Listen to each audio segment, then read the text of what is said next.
안녕하세요, 성도 여러분. 반갑습니다. 지난 7월 1일에 시작했던 153 성경 통독, 이제 147일차 되는 날인데요.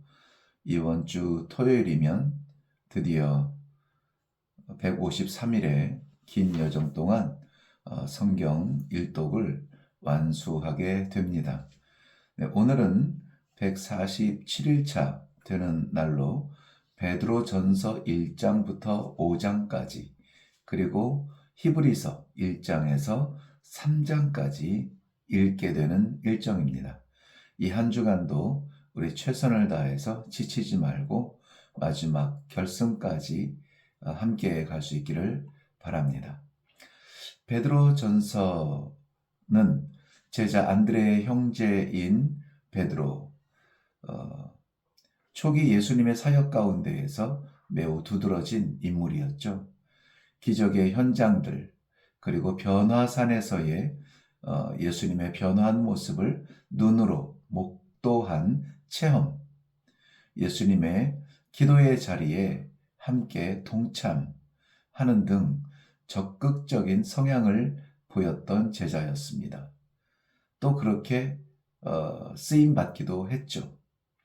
그런데 예수님과 함께했던 대부분의 자리에는 사실은 베드로의 자의보다는 예수님께서 저들을 데리고, 사랑하는 제자들을 데리고, 누구를 데리고 이렇게 이끄셨던 것을 볼 수 있는데요.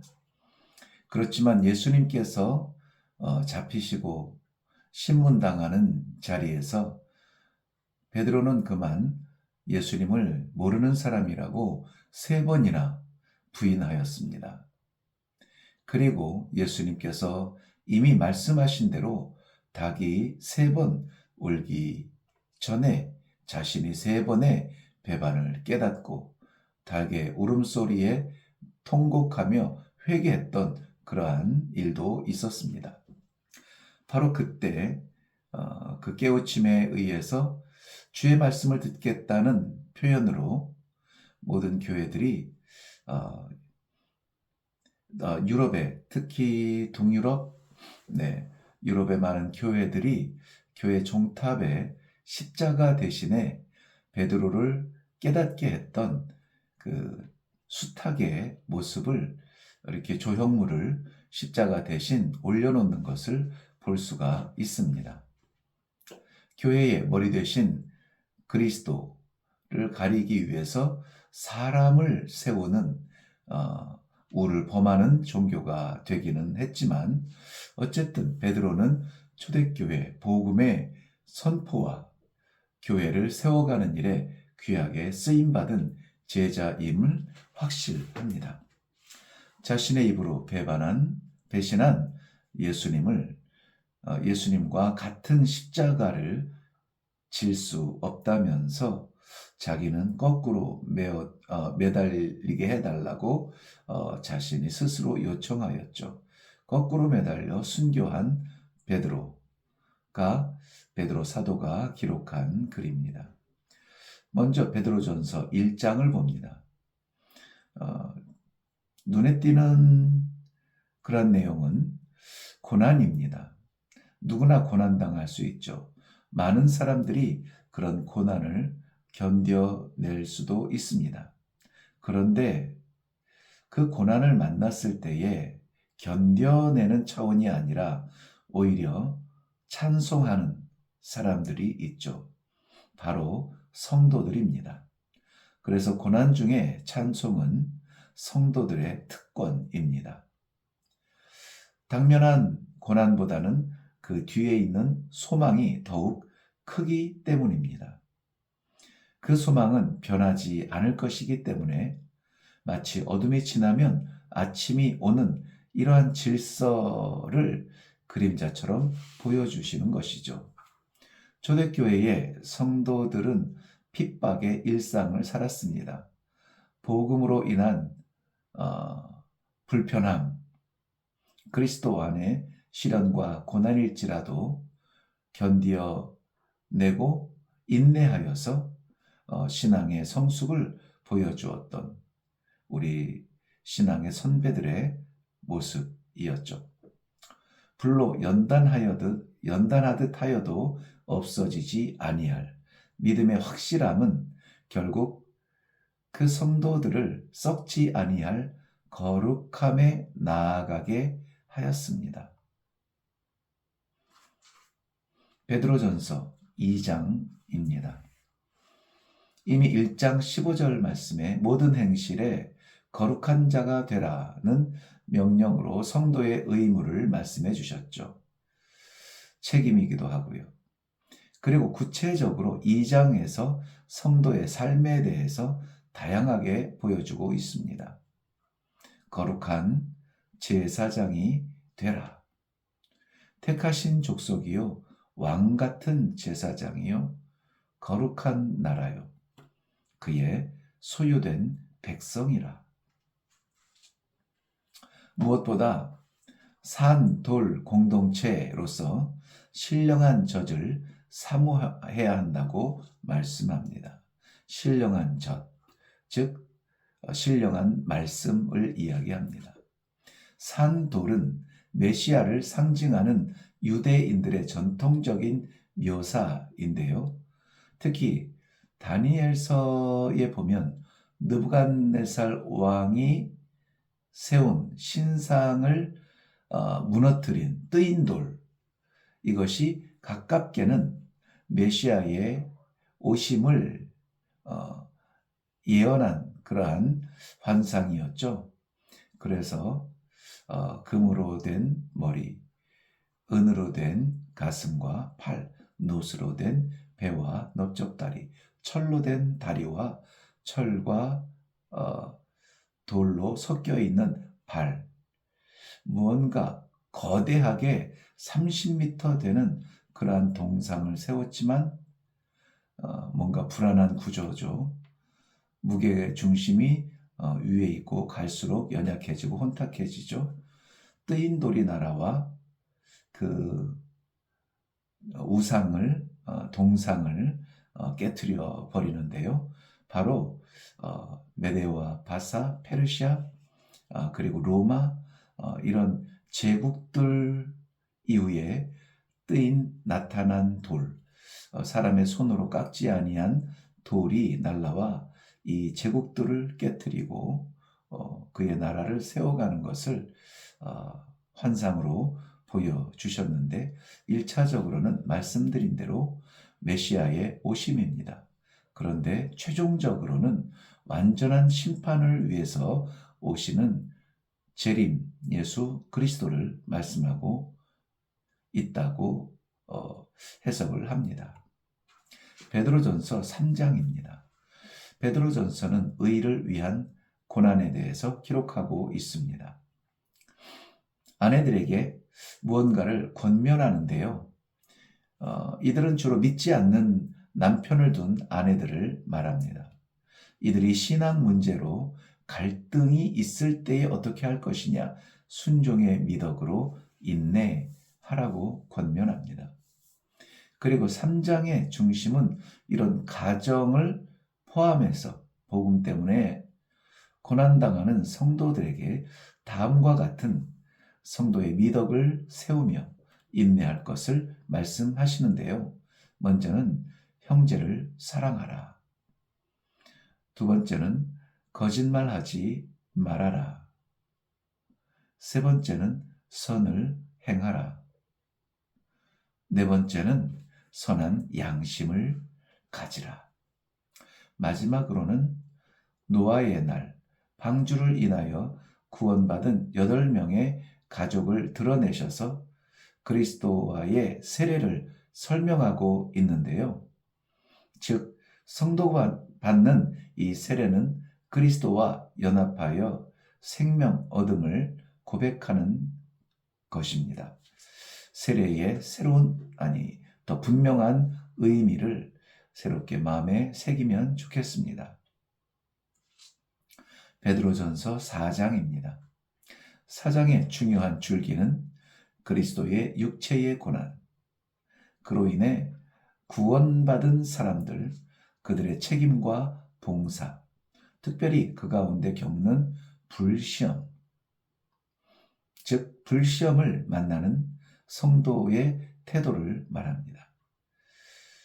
불시험은 그야말로 애지간한 어려움이 아니죠. 죽을 것 같은 고통이죠. 불시험 정도는 아니어도 조금만 불편해도 불시험을 만난 것처럼 이렇게 두려워할 것은 아닙니다. 오늘은 불시험을 당한 성도들의 태도에 생각을 해보려고 합니다. 성도의 고난을 설명하고 있는 베드로 사도는 그렇기 때문에 육체의 남은 때를 부각시키고 있습니다. 만물의 마지막이 가까웠다는 것이죠. 그렇다면 다시 말씀드리면 고난의 시간도 결국은 얼마 남지 않았다는 겁니다. 그렇다면 무엇이 성도들에게 남을까요? 재림하시는 예수 그리스도 앞에서는 영광입니다. 그날 그 자리를 위해서 우리 성도들은 몇 가지 염두해 두어야 할 것이 있는데요. 베드로전서 4장에서는 이렇게 권면합니다. 근신하라. 신중하게 생각하고 판단하라. 그리고 두 번째는 부지런히 기도하라. 부지런히 출근할 일도 있죠. 부지런히 일해야 될 자리도 있죠. 그런데 베드로전서 4장에서는 그리스도 앞에 그 영광의 자리에 설 성도들에게 부지런히 기도하라고 말씀하고 있습니다. 세 번째는 뜨겁게 사랑하라. 여러분, 이런 내용들이 지금 계속 동사로 나오는 것을 느끼십니까? 행동하는 믿음이죠. 그리고 네 번째는 후하게 대접하라는 겁니다. 대접받기를 즐겨하지 말고 대접하라는 거예요. 그리고 은사를 활용하라, 사용하라는 것이죠. 은사는 간직하고 자랑하는 것이 아니라 은사는 나타내고 힘쓰는 것입니다. 여섯 번째는 그리스도의 고난에 함께하라, 참여하라는 것입니다. 구경하지 말고 함께하라. 우리 믿음의 공동체가 어떤 어려운 일이 있을 때에 불구경하듯 강 건너에서 바라보지 말고 함께하라는 것이죠. 참여하라. 그리고 마지막 일곱 번째는 삶을 온전히 하나님께 맡기라. 맡기라는 것은 던져놓는다는 의미예요. 손으로 잡고 여차하면은 다시 빼앗을 것이 아니라 던져놓으라. 삶을 온전히 하나님께 맡기시기를 바랍니다.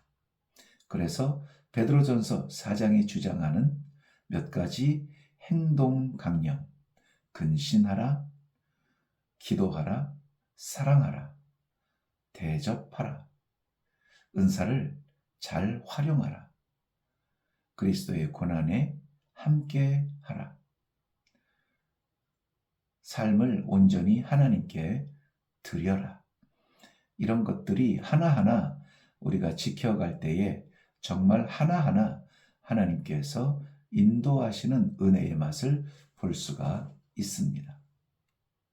베드로전서 5장입니다. 2절 말씀 보면 너희 중에 있는 하나님의 양 무리를 치되 라는 말이 기록되어졌죠. 내 양을 치라. 바로 이 말씀은 이 베드로가 예수님으로부터 3번이나 반복해서 받은 사명의 말씀입니다. 내가 날 사랑하느냐? 내 양을 치라. 내가 이들보다 나를 더 사랑하느냐? 내 양을 먹이라. 내가 이들보다 나를 사랑하느냐? 내 양을 치라. 그런데 지금은 베드로가 교회의 장로들에게 이렇게 이야기하고 있는 것입니다. 너희 중에 있는 하나님의 양무리를 치라. 사명의 이양이 일어나고 있습니다. 그래서 우리가 오해하는 것처럼 사명은 목사님만 받는 것이 아니라 혹여라도 목사님께 사명이 있다면 그 사명은 장로들에게, 집사들에게, 성도들에게 이양되어야 할 것입니다. 베드로 전서를 맺으면서 장로들에게 양들을 돌볼 것과 또 5절 말씀에 젊은 자들로 표현된 교회에게 겸손할 것을 말씀하고 있습니다. 젊은 자는 겸손해야 합니다.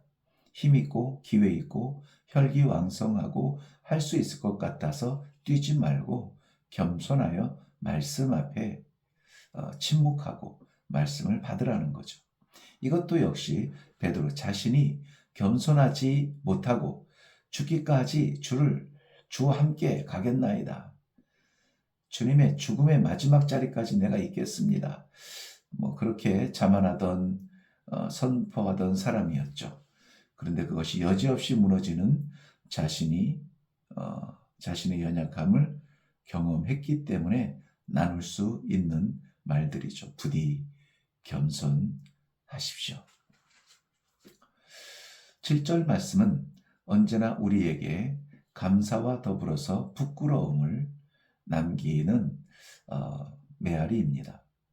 너희 염려를 다 주께 맡기라.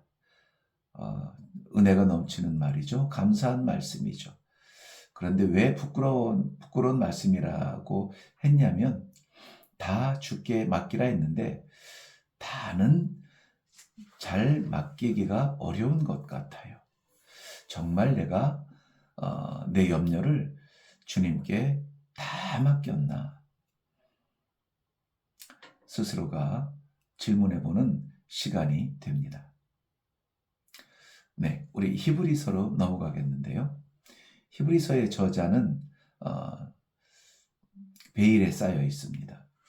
많은 사람들이 이 생소한 문체에도 불구하고 바울 사도의 글이다 이렇게 여기기도 합니다만 정확한 근거가 좀 약하다고 주장하기도 하죠. 그렇지만 히브리서 저자는 먼저는 디모데를 잘 알고 있는 분이고 또 구약의 스토리에 대해서 해박한 지식이 있고 글에는 수려한 문체가 있고 세련된 헬라어를 구사할 줄 아는 그러한 사람이며 복음에는 정도, 바른 복음의 길을 걷는 사람이다. 과연 초대교회에 이런 사람이 몇이나 될까? 바울 사도가 언뜻 떠오르기는 합니다. 그런데 히브리서의 분명한 목적은 유대인들을 향하고 있고요. 그리스도인인 사람들의 혼란스러운 그런 부분을 정리해 주기 위해서 기록한 내용이라는 것이죠. 그 대상만 달라졌을 뿐이지 로마서와 비슷한 내용을 담고 있습니다. 그렇기 때문에 히브리서 전체의 중심되는 기둥은 그리스도입니다. 구약으로부터 제사장들, 그리고 제사 제도, 그리고 이것을 완성하신 그리스도, 모든 그림자적 그리스도의 이 설명을 실체가 되어서 이 땅에 오신 예수 그리스도를 소개하고 있습니다. 그리고 그가 하나님께 나아가는 유일한 길이라는 것도 기록하죠. 죄의 모든 장벽을 깨트리신 구원자로서의 그리스도 역시 소개하고 있습니다. 구세주의 실체, 구원의 길, 그리고 오직 유일한 하나님의 보내신 구원자. 히브리서 1장입니다. 히브리서는 그 첫 장에서 그리스도의 신상에 대해 엄청난 확신으로 선포하며 시작하고 있습니다. 마치 창세기 1장 1절을 보는 듯합니다. 히브리서는 전체적으로 그리스도를 강조하기 위해서 더욱이라는 단어를 자주 사용하는데요. 여기에서 말하는 더욱은 무언가와 상대, 비교해서 더욱이 아니라 절대적인 비교를 말합니다. 그 무엇도 비교할 수 없는 뛰어난 그런 의미에서의 더욱이죠. 하나님의 아들로서의 그리스도입니다. 특별히 1장에서는 3절 끝에 앉으셨느니라 그리스도의 형편을 말씀하고 있는데요. 저는 이 앉으셨느니라 하는 예수님의 포지션을 굉장히 좋아합니다. 왜냐하면 패배자는 이렇게 앉아 있을 수 없습니다. 그리스도께서 승리하셨다는 그러한 내용을 담고 있죠. 승리자가 왕좌에 앉아 있는 것입니다. 저는 그것을 믿습니다. 히브리서 2장입니다. 그리스도, 소중한 메시지를 전달하는 자도 중요하지만 1절 말씀 보면 전달받은 자의 자세 또한 경고하고 있습니다. 구원의 섭리는 전달되는 것으로 끝나는 것이 아니라 그 말씀에 순종하는 자와 순종하지 않는 자를 구별하고 분별하며 심판하실 것입니다. 만물이 그 발 아래 복종하는 본래의 질서가 회복된다면 하나님의 창조의 세계는 얼마나 아름다울까요? 참 좋았더라. 지금은 비록 이 땅에서 그리스도의 이름이 모든 영광 가운데 있지는 못하지만 주의 재림과 함께 그 모든 영광은 그리스도를 향하게 될 것입니다.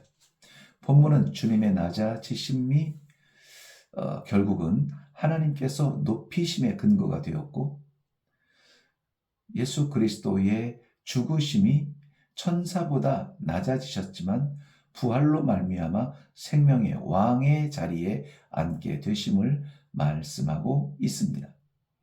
그리고 거기에서 성도들을 부르시죠. 13절 말씀 볼지어다 나와 및 하나님께서 내게 주신 자녀라.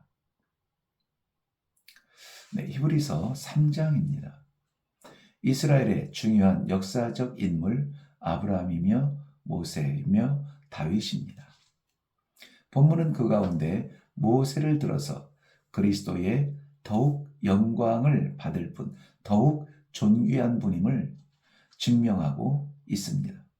이스라엘 백성들에게 모세보다 더욱 누군가, 이것은 쉽게 말하기 어려운 문화입니다. 그렇지만 저자는 과감하게 그리스도를 그렇게 소개하고 있는 거죠. 모세보다 더욱. 모세는 출애굽 이후 광야 40년을 인도하였죠. 그러나 그 자신의 절제를 하지 못하는 분노로 말미암아 약속의 땅 가나안에 들어가지 못하고 눈으로 바라만 보았을 뿐입니다.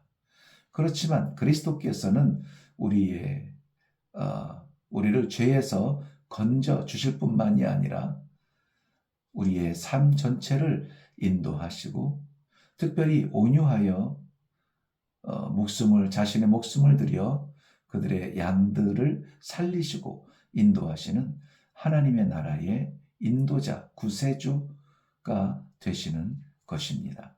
그렇기 때문에 모세보다 더욱이라는 말이 통할 수 있는 것이죠. 비단 유대인들에게 모세보다 더욱이지만 우리들에게는 세상의 그 누구보다 더욱 사랑할 예수 그리스도를 히브리서를 읽으면서 만날 수 있기를 바랍니다. 수고하셨습니다.